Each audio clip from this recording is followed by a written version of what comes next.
Thanks again, everyone, for joining us today. I'm Keating Sherry. I'm our Vice President of Outreach at CampusXR, and joined with an all-star panel crew, along with my colleague, Gavin Newton-Tanzer, who is the co-founder of CampusXR. So we'll start briefly with just quick introductions. I'll pass the baton over to Brittany. Hi, everyone. My name is Brittany Wright. I'm the Executive Director of Graduate Enrollment Management and Advising for the School of Engineering and Applied Science at the George Washington University. Anna, would you like to go next? Sure. Thank you, Keating, for having us. My name is Anna Bradford. I am the Associate Director of International Admissions at Millersville University. We're a public university on the East Coast. And Melissa. Hi, I'm Melissa Lightout. I'm the Interim Director of Admissions and Financial Aid here at the A.B. Freeman School of Business at Tulane University in New Orleans. Gavin, pass it on to you. Thank you. Great little warm up. So I hope everyone had a little bit of fun there. Just wanted to get everyone involved. But let's come a little bit back to sort of what we're talking about. So based on the questions, for those of you, many of you are relatively familiar with augmented reality. So what we're going to be talking today about specifically is what's called mobile AR tech, which was enabled, honestly, already for quite some time in the form of Instagram filters or Snapchat filters, but increasingly is becoming much more popular due to incredible increase in download speeds. And so one of the things I wanted to highlight was the 5G revolution and why this is so important. And one of the things that we finally started to realize is the ability to open AR experiences without having to download anything. And so I think that's probably one of the biggest keys that we'll be discussing today, and how it's becoming just so popular. You're seeing it opening up through QR codes, on menus, on storefronts, on stickers, on handouts. And increasingly, that's because we don't need individual students to be able to download anything, or individual people to download anything in order to access that content. So AR is increasingly going into the mainstream. And I wanted to talk just very briefly about some of the highlights before we actually hear from our university partners about sort of what they're using AR for. But some of the big promising aspects of it, first and foremost, is like a zero carbon or a carbon neutral pledge, where individuals using AR no longer have to have pounds and pounds of paper, printed materials, etc., to actualize a really cool experience. This goes from whether you're trying on a pair of shoes by just visualizing it over your feet, or a furniture in your house, or opening up an entire immersive brochure or an interactive experience by using your phone over what is ultimately just a small activation. It could be a given piece of paper or a sticker or a handout, something like that. So the fact that we're able to save in education in particular a small fortune on printing, and of course reduce the waste that's involved in incinerating old brochures, definitely a plus. The next is leaving a deep impression on whoever's using it. So I don't know if anyone has actually played Pokemon Go, or used a filter, or even just like the interactive quiz we just did. You feel a little bit more engaged, you feel more involved, you feel it's more participatory. So we'll be hearing a little bit more about how AR leaves those kinds of impressions in a little bit. And of course, finally, one of the coolest things about AR is, unlike sort of one of the biggest downsides of the physical world, is we have in AR, we actually get digital analytics, we get data. And so this is the same thing you can think of, for example, in-person events. We have limited ability to understand exactly what someone's doing or what they're thinking. Likewise, when we use a physical brochure, we don't know what they want to click on. We don't know how much time they're spending or looking at a given page. We don't know how long, or unfortunately, whether or not a piece of paper is getting tossed out into the garbage. Well, with AR, we're able to solve a lot of those issues and deeply engage with individual students a little bit more by having a better understanding of what it is that they're finding interesting. And of course, being able to direct them to that information a lot more easily, which we'll hear about later.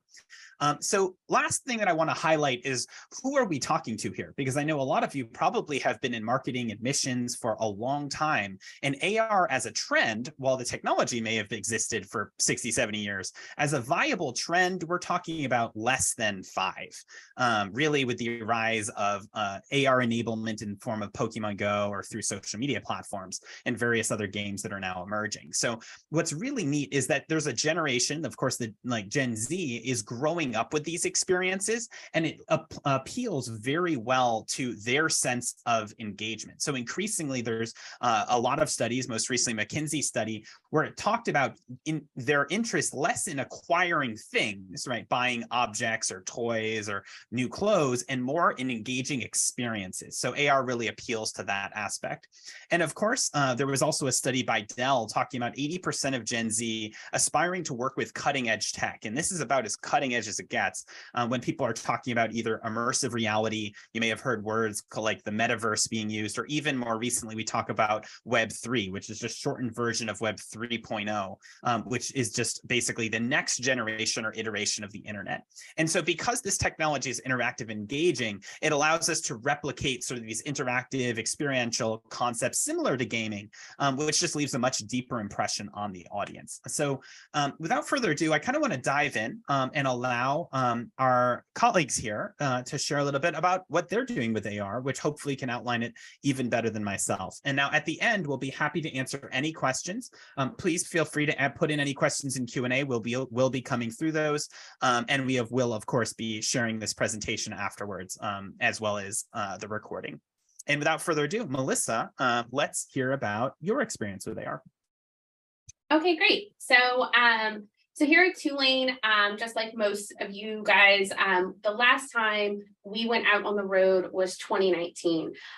So this year, gearing up for fall 2022 recruitment, we were really trying to think, how could we be innovative, right? We're always asking our students here in the business school to be innovative, to think outside the box. And so we were really trying to do the same. We also knew that going on the road, one, was already going to be sort of cumbersome. So the idea of packing 100 flyers with the folders and making sure that everything was up to date just really, again, seemed overly complicated. And again, I don't know if your schools are like ours, but we always have new programs coming online, going offline. We have new start dates, new end dates. And so when we discovered the campus AR cards with Gavin at the GMAC conference this year, this seemed to really hit what we wanted. We wanted something that the students could use their phones, that they already have with them. We had them printed as business cards, so they are also just leaving with 2 business cards at most. We do have a number of program offerings, so we ended up going with 2 separate cards. Our blue card is for our specialized masters, and our green card is for our MBA options.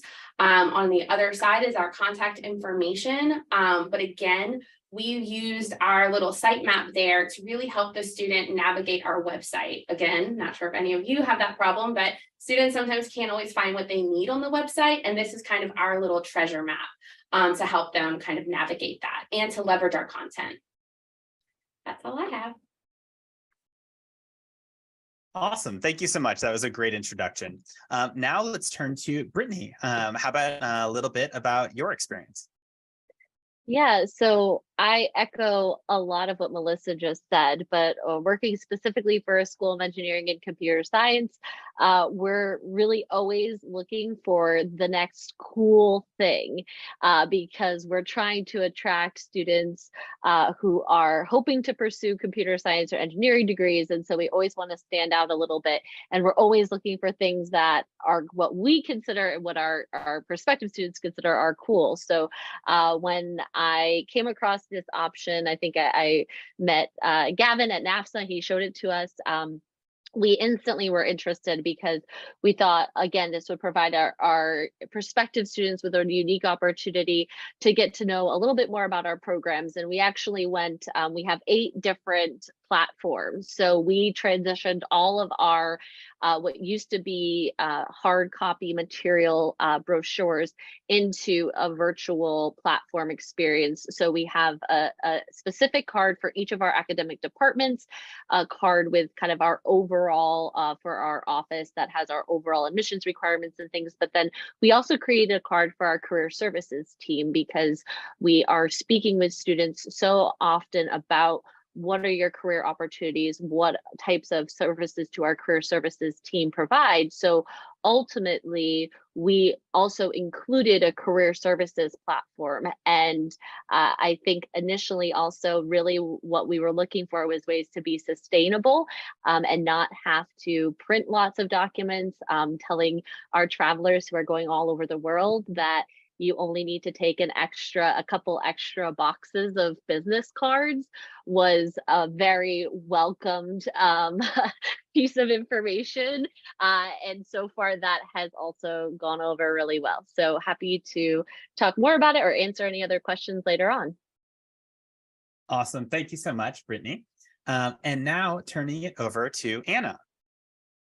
Thank you. So I had seen the business cards and was excited. I thought it was fun, something I really wanted to engage with. But at Millersville University, about of a 7,000 student university, 6,000 of those are undergraduate students. And then knowing that my target market are high school graduates, students that are really looking for something fun, engaging. I actually tested the preliminary sticker out on the most stoic student employee that I have and saw a smile for I think what was the first time. He's like, what?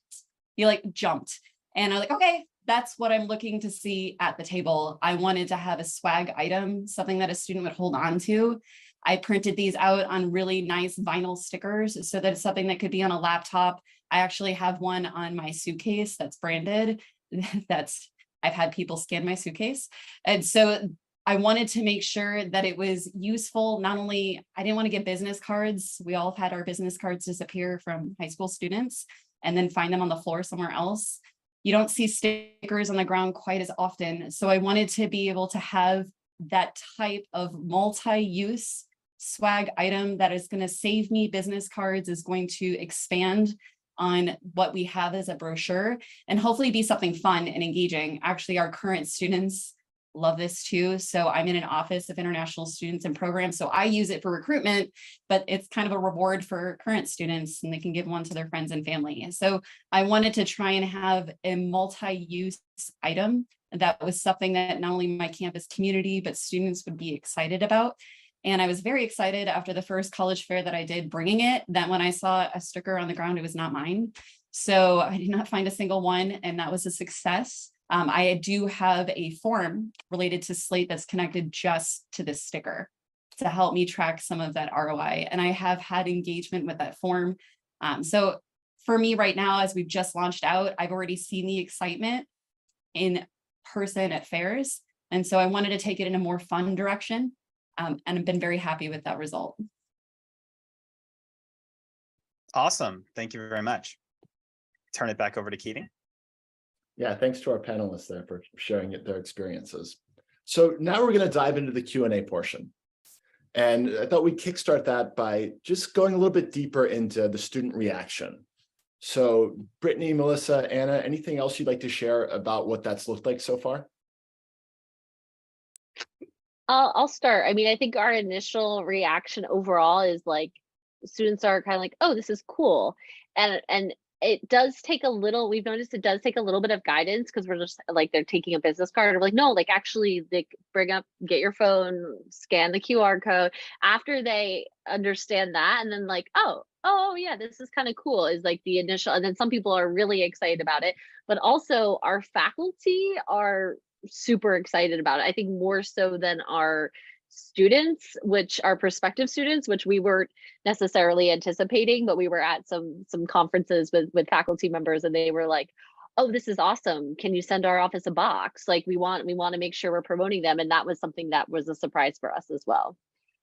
Yeah, we've had similar experience. Everyone who's sort of engaged with them, we do have, yes, kind of give it a second. It's going to be really cool type reactions. But overall, and I always try to get students to make sure that their volume is on because we also have, the second line music that plays and it really again, gives you that warm feel. And, for us, it was also an opportunity to, again, leverage our content that we have on the website to really make sure our marketing team had cleaned up what they needed to and kind of gave us a full reason to kind of do that. But yes, everyone who's engaged with it has thought it was great, whether it be the FedEx guy who printed it all the way to like faculty who wanted the QR code on the back of their own business cards. Everybody just thinks it's really great. I know I mentioned it a little bit in my introduction. One thing that I'll mention is they've been really supportive. So thank you, Keating and Gavin, for being able to help do the video and different alterations to the sticker in the process as I was navigating it. But when I had a video showing students how to do it, I actually found the most effective way was just to say, hey, you know, Pokemon Go, would you like to see our mascot? Because I had a stuffed animal on my table. And of course, it's a cute parrot. So the moment the parrot comes up, so it's adorable, especially given I was traveling in Asia for the very first relaunch of this, but it was great to see my colleagues who were in different regions of the world see the same level of engagement, because I know cute works in different regions and knowing that it translates to that AR experience. And then again, just being able to sum up what they experienced and know already. It's like, hey, if you want to see a version of Pokemon Go, that's what you'll see when he pops up. And that just made the video was helpful, but being able to figure out how to communicate it in a very loud expo hall very quickly, and then help encourage them later. Because of course, not all the high school students had cell phones on them, but encouraging them like, oh, I'm going to do this at home because I can show them on mine. And then they go bring their friends back to get a sticker too. So in that regard, there were a few little hiccups, especially if they're on an Android, but we figured those out. And there was some motivation knowing that there was a kind of a fun experience coming afterwards. Thank you for all of those answers. Next question is, what advice would you give to a school that is currently evaluating using augmented reality?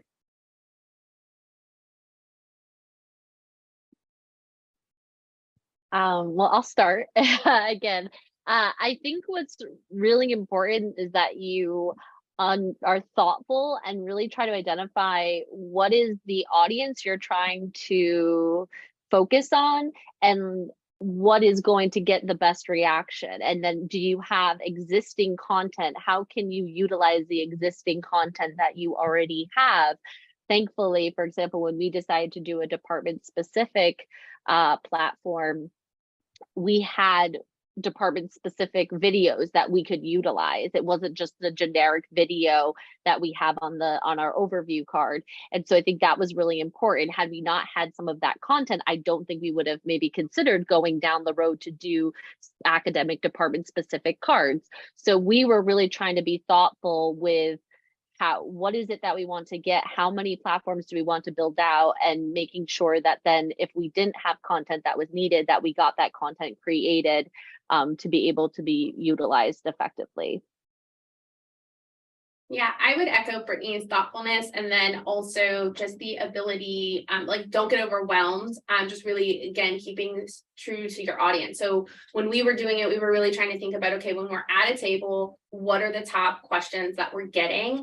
And so those were the items that we included on our card. I mean, we could have gone for tons of other things and put that in there, but we really wanted to keep it focused to our prospective students and then the top items that they're looking for. And then we also have a special inquiry form that's on those cards. So again, we can track that as well, similar to Anna. And those are actually, when the student fills that out, they actually get our career placement report. So we really also tried to think of something that was going to be a high value to them. To again, get them to kind of fill out those inquiry forms as much as possible. Great. Next question might be directed more towards Gavin, and that is, are there any connectivity issues, and will this only work on a smartphone? Well, I'll answer the smartphone piece, and then I think we can ask Anna about connectivity. She's been all over the world. But yeah, so mobile AR, so specifically the type we're talking about today, is smartphone based. So like playing Pokemon Go or things like that. It is based in and around the phone. Will it work with a tablet? Yes. It won't work. I mean, these experiences aren't really built to be for a computer. So I would say yes, definitely smartphone based. As to connectivity, Anna, how have you and your colleagues been faring? And same thing for Melissa and Brittany, if you've been out and about. Part of it is just remembering or having like a snapshot of talking students through. Like for me, the Android part, there was having to reach out and figure out and tell a student where it is on a cell phone, like, hey, you need to have this enabled on this part of the phone for it to work. Of course, there's some instructions that come up, but kids. So they're not necessarily always reading that, but then having screenshots. So screenshots of what I have on my phone. That's really been the way to work through it. I love what Melissa had said about incentivizing the inquiry form. I'm in for inquiry form. Geez, guys, I can't talk today. But I'd steal that idea. And so there are different ways I was pushing them towards that sticker, being able to engage with it later if they couldn't do it in that moment. And really having fun pictures. Like I had fun in the airport. I was in the airport way too long, guys.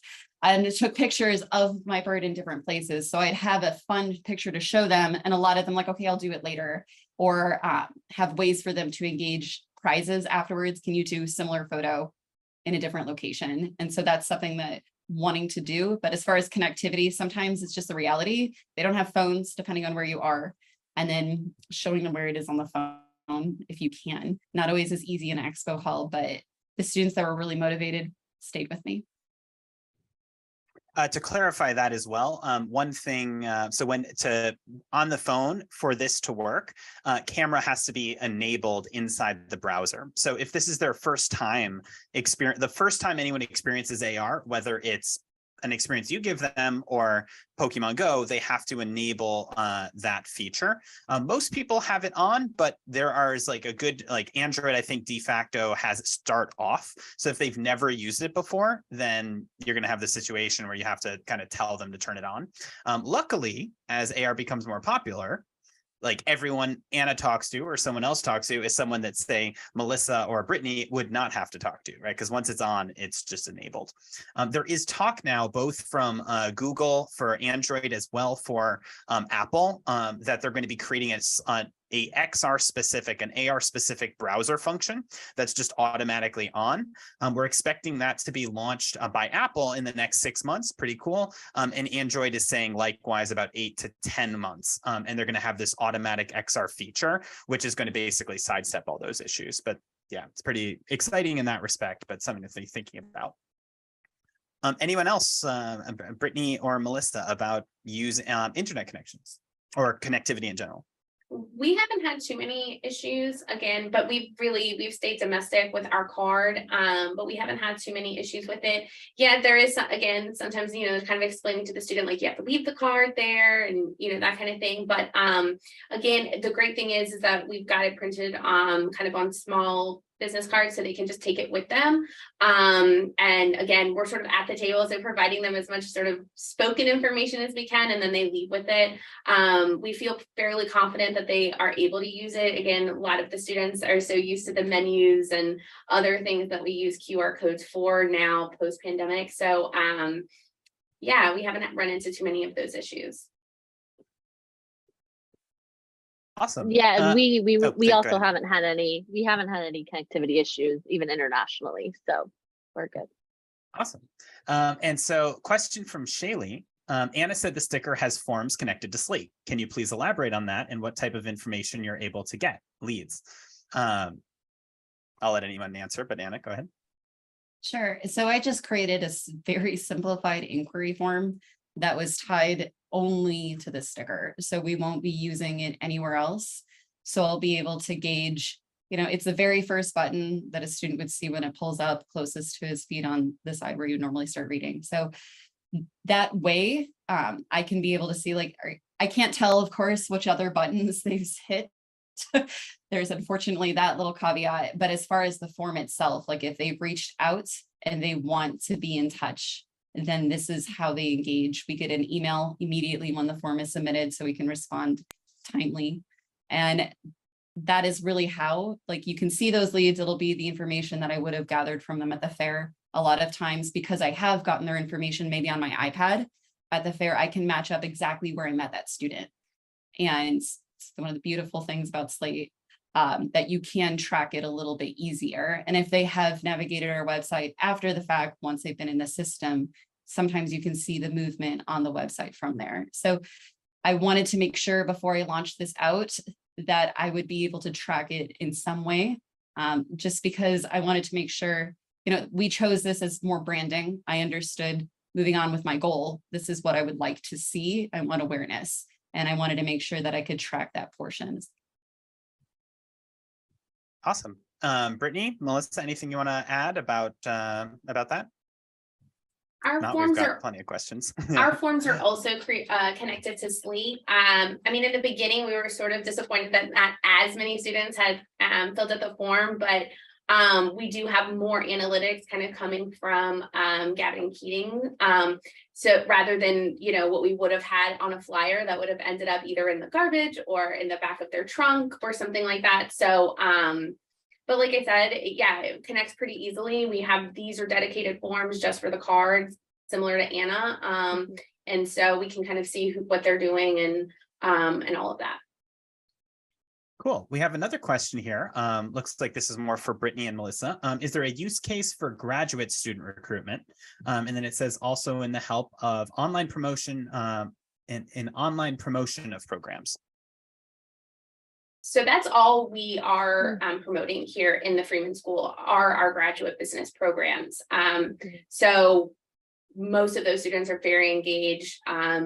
Again, we don't have our mascot on there. I wish we did. We do have a high international population who I do feel like would really engage with that. But it's very sleek. It's very easy to use. So our graduate students, again, our prospective students really love it, especially since they are current undergrads in many cases. So they are also using some of this technology. They were using Pokemon Go and doing all of that. So it kind of keeps us in their realm, which is what we're always trying to do. Awesome. I know this one didn't mention me, but if it helps half of the people who actually filled out the form, even though more of the stickers went to undergrads, half of them were grad. So even though I built it in mind, thinking it's really my undergrad, the grads find it just as engaging. So even though it's definitely not as sleek as maybe the business card, is more geared towards the fun. They've had the same level of engagement, if not technically higher, because they're filling out the form for me. Thanks, guys. Awesome. So this question's for a mascot, though we can also broaden it out, I think, to both Brittany and Melissa. What is the timeline for getting that built out and live? So maybe all three of you can answer sort of what that process was like. I'll start. I think, and Gavin, you can correct me if I'm wrong. Probably it took from our initial first meeting, probably about 2 months. But I think that was also more because you were waiting on me to get you information. It could have been much faster. But after NAFSA, then there were a couple of vacations in there and we were still understaffed. So I do think probably total time and then actually going back and doing the edits and kind of the back and forth actually after but I think that overall it was shorter than what we would have anticipated or expected, especially if we had to have gone through the editing all of our print brochure materials, and that process is not that fun. So this was much easier than that. Awesome. Anna, Melissa? I think that I can't remember the exact timeline. I believe it might have been a 2 to 3 month window, maybe quicker than that, because I know that I met you guys at International ACAC and still had a lot of edits to it afterwards and then was hitting the road. So they were very responsive and worked with me on a lot of the edits because I wanted to make sure that the sticker experience would be something a student would put on a laptop and that it would be just as engaging on like the AR experience. So they gave me a lot of time and it was a quick turnaround. So thank you for doing that again. Yeah, so ours was a 2-month turnaround too, but I know unequivocally that was all us, not them, because as I said before, we don't have a lot of video content, and that was one of the things that we really did want to have. We wanted to showcase our building. We wanted to kind of have that experience in there. There were other pieces that we had to, they worked on like a desktop. They weren't great for mobile, so we had to work with our web team. So again, for us, there was a lot of sort of content cleanup, but again, I feel like we needed that, and this gave us the push and the reason to do it. So like I said, it was all us. Awesome. Yeah, I think that's a pretty good idea of what to expect. We always tell people like 6 weeks is like a kind of our threshold. But the reality is that there's inevitably going to be some back and forth and preparing resources. And what we love to see, and one of the huge benefits of AR, is that when you're on the road and using it, you'll be like, oh, we need this, or like we need a link to this form, or we need a link to this, or we get asked this question. And then unlike a brochure, they're like, if you had printed it, like, oh, well, I guess you're waiting until next year. We can make those changes in like 24, 48 hours just by inputting them directly. And even if a change occurs in like 3 to 6 months, like easy update. So I think that's a pretty ongoing dynamic process is what you'd probably want to expect if you're going to build an AR experience yourself. Cool. So we have a quick question here. I'll take this one. What is the average cost for something as small as a business card? You're looking at like $2,800 for per experience. Similar if you want like a postcard or any sort of 2D activation. If you want something like a 3D activation, as in the 3D model, you're looking at a sort of a base of $4,500 to $6,500, depending on how many animations you want. So you'll notice in the example of like Anna Scully, like I think he bows, waves, and then he's got a wiggle. Yeah, he does a little dance. Which is kind of fun. So different animations. Cool. So now question from George Abraham. Which country students did you find engaging with this format of communications? So maybe kind of opening up sort of what was the did you maybe in Anna, like when you went to different countries, was the feedback similar, different? How was it different than maybe American students? So I personally, I think this last semester we did 12 nations. The 7 that I went to were all in Asia. So like India and Southeast Asia. And there was slightly different reactions, but still excitement. Students would be like, oh, wow, your school's so advanced, or make different comments about our school based off of the idea that we had this AR experience. But then also they were just excited about Scully, he's cute. So they had the bird, and then they had the sticker out, and they were taking selfies with the bird next to the sticker. So there was a lot of engagement in it, largely in part because he was a cute animation. They love the dance, the little wiggle. But in West Africa, where another colleague of mine engaged, they were very excited about it, a lot more than maybe I had initially anticipated, and at all levels. So when I'm looking at the respondents to our inquiry form, most of them are from West Africa, which is not initially what I anticipated. I'm like, okay, they engaged with it maybe to a greater extent, or to a greater extent than Asia, where I had initially anticipated. And then we were in Latin America. So we have had some excitement there. We weren't there quite as much, but in each one of those regions, in general, because they're familiar with Pokemon Go, different types of experiences there, they all were pretty excited to see something pop up and dance. The dance in particular, like, oh, when he waves, it's great, but they're like, oh, he dances. And then they did it too. So I wish I would have had that on video. Unfortunately, I don't. I'm going to be a goal for later. So thank you for that. And I just noticed the time, everyone. So thank you, but I'm going to have to pop off. So definitely email me if you wanted more questions on that. So thank you, everyone. Thanks so much for joining us, Anna. And we do want to keep this tight. So Melissa and Brittany, any final thoughts, anything you'd like to share just before we wrap this up and put a bow on things? No, I mean, I think if anyone has any additional questions, I'm happy. Please feel free to reach out to me. But ultimately, I think it's a great way to, like I said, make your institution stand out and kind of look cool and innovative. And then on the flip side, it's a great way to also kind of promote sustainability. And that's a very big initiative for our institution. So it wasn't necessarily that I had gotten any pushback from anyone higher up, because we did pretty much reallocate a large chunk of our budget to establish these platforms. So I think it's worth it if schools are considering it, and to definitely reach out and be in touch and learn more if anyone is contemplating implementing any of these things moving forward. Awesome. Thank you, Brittany. Yeah, same. I mean, I think we kind of said, I mean, I think it's great. My team loves it. Everyone who's interacted with it has loved it. And the cost savings and sustainability of all, just again, that sort of fostered and helped all of this. So yeah, but definitely reach out if you have any questions or want to learn more. Awesome. Thank you so much. It's been a pleasure to have all of you as panelists today. Thank you for being here. And we hope to continue working with all of you.